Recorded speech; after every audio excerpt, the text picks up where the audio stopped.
Hello, educators. Welcome back to Conscious Teaching's Top 10 Tips, Tricks, and Strategies for a great start to your new school year. Today we're going to talk about tip number 3. How do we teach procedures to our students? Now, first of all, it might help if we all had the common understanding of what we mean when we say procedure. A procedure is one of those things in our classroom that's going to take some decision making on the part of the teacher and some learning on the part of the students. For example, when are students allowed to get up and sharpen their pencils? That's always a fun one. So basically, when we talk about procedures in the classroom, literally everything we do is attached to a procedure. So how then do we teach those procedures in a way that's going to make them stick for our students?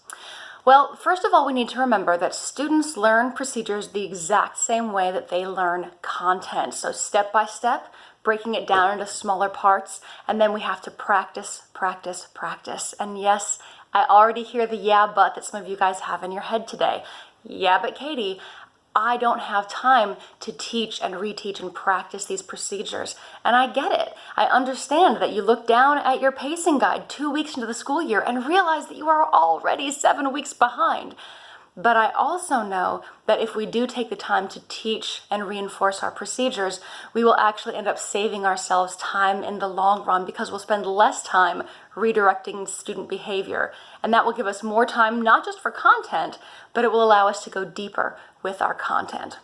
So how then do we go about teaching procedures?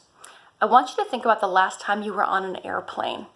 Have you ever once had a flight attendant come on the overhead and say, "All right, ladies and gentlemen, who remembers the seatbelt fastening procedure? 1, 2, 3, that's everyone. We'll skip that part of the briefing today."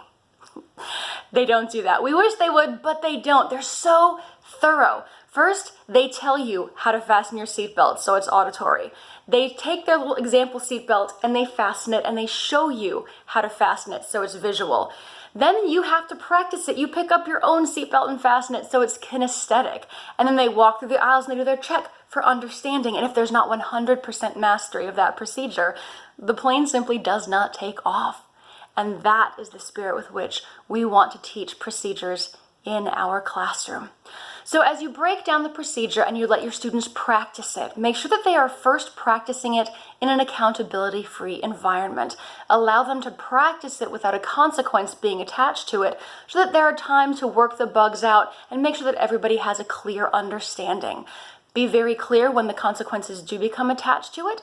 And if you start to see a procedure slip over the school year, take a moment to stop and reteach it. Have the students role play both how to do it correctly and how to do it incorrectly.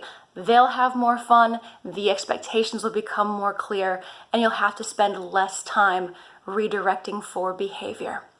Now, when we come back next time, we're going to talk about one specific strategy we can use to help really cement procedural learning.